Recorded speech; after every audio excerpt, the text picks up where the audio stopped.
anarchy in the streets right now. Has been injured as rioting youth started throwing rocks at police. Says an unjust law is no law at all. Historic St. John's Church set under fire. God. Is this a war going on here? We're really talking about our future. What type of country do we want to be?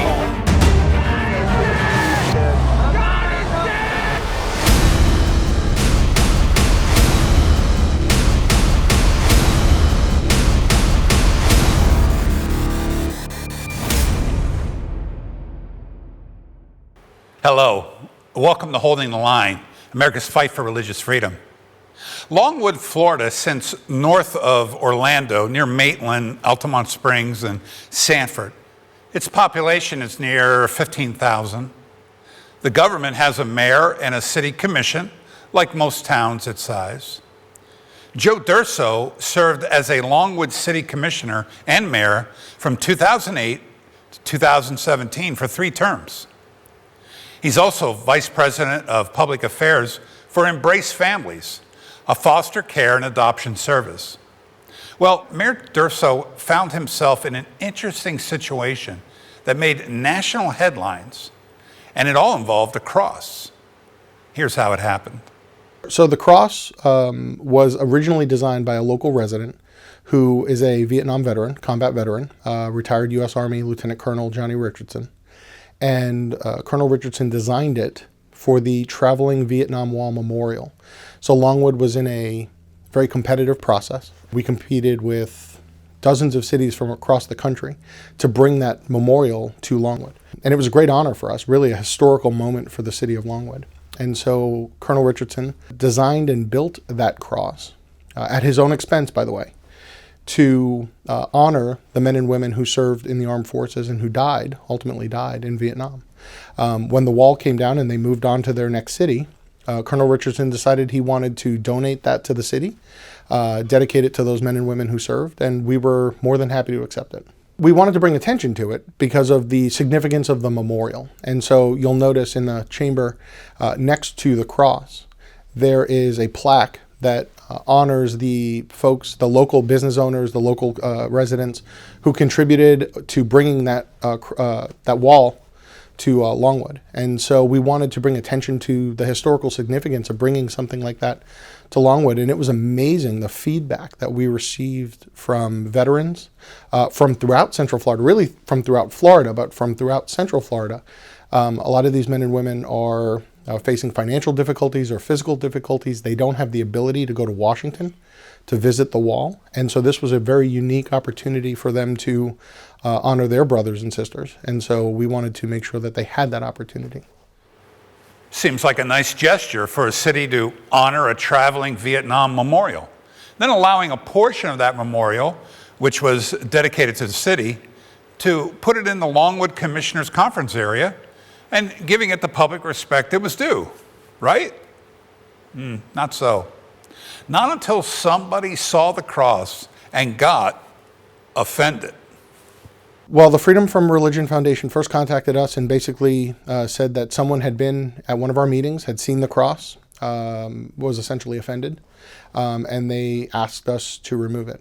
We are about to submit a response to them, basically rejecting their premise and saying that the cross will stay where it currently stands. When I see the cross, I don't find anything offensive about it. And it's not because I'm a Christian. It's not because I'm a Catholic. It's because I know what the cross was intended to mean and what it was intended to honor, who it was intended to honor. And I think context plays a great role in this discussion.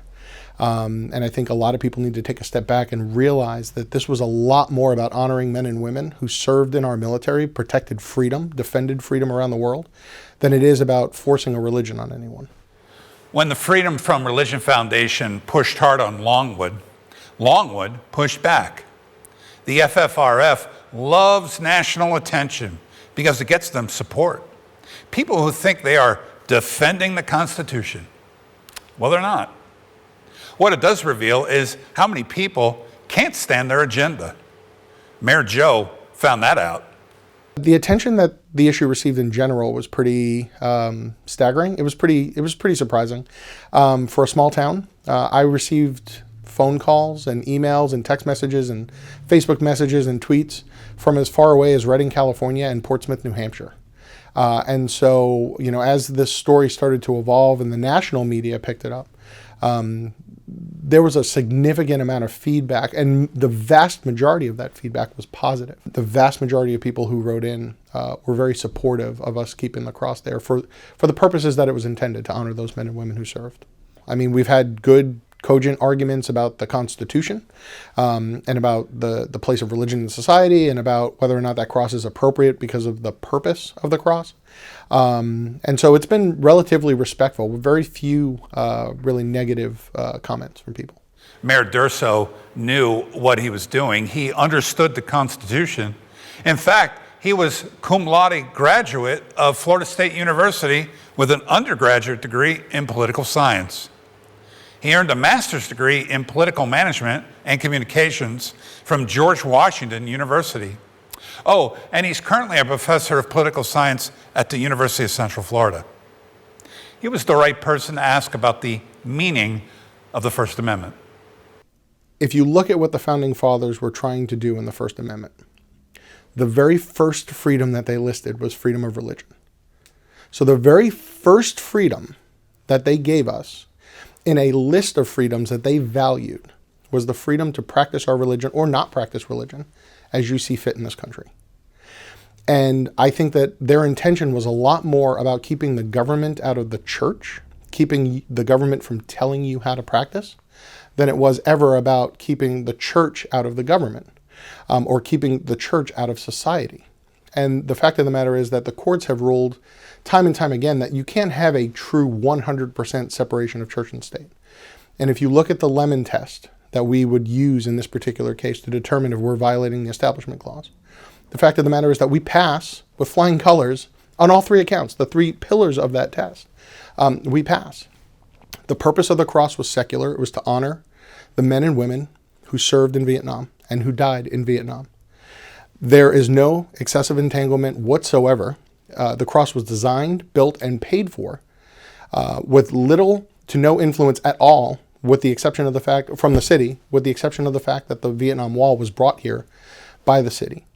And, the fact of the matter is that when you look at those tests and you look at the rulings of the court, we're confident in our position. And the fact of the matter is that the Freedom from Religion Foundation, in the court cases that they're using, they use the dissenting opinions overwhelmingly. So they weren't the winning opinions. They're using the dissenting opinions and they're cherry picking facts to make their points, whereas the law generally has sided with our position. The second pillar of the Lemon test is that it doesn't do anything to advance or inhibit religion. And the fact of the matter is that the city of Longwood has never had a prayer ceremony about the cross. We've never asked anyone to become a Christian. We've never forced anyone to subscribe to any particular faith. We've never prohibited anyone who objects to it from testifying in our committee meetings or our commission meetings. And so, again, on all three of those pillars, we think we pass with flying colors. Whoa, way to go, Joe. This man knows his Constitution, and he's right. And he was fully prepared to dig in for a fight. Many outside organizations reached out to pay for legal fees from, Liberty Counsel and other groups. All of them reached out to him to support him in court. And I asked him, but wouldn't it just be easier to remove the cross? Because we're not interested in changing the character of our community. The people in this city are good, upstanding, hardworking Americans who believe in the freedoms and the responsibilities of being an American. And the fact of the matter is that this was a unique opportunity for us to honor men and women who fight for those rights every single day. And that is embedded in the character of the people in the city overwhelmingly. And we're not interested in changing that.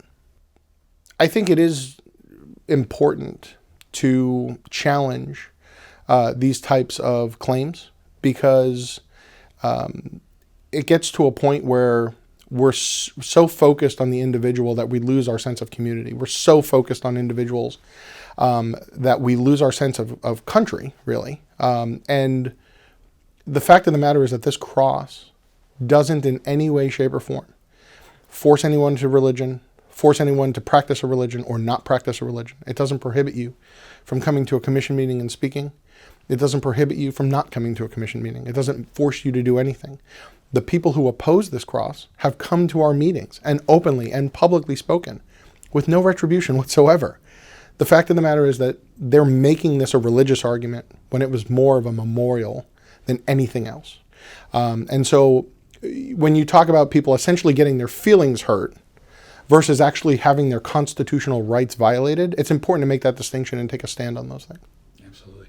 Mayor Durso sounded so positive, but sadly Longwood caved into the pressure from the Freedom from Religion Foundation and removed the memorial.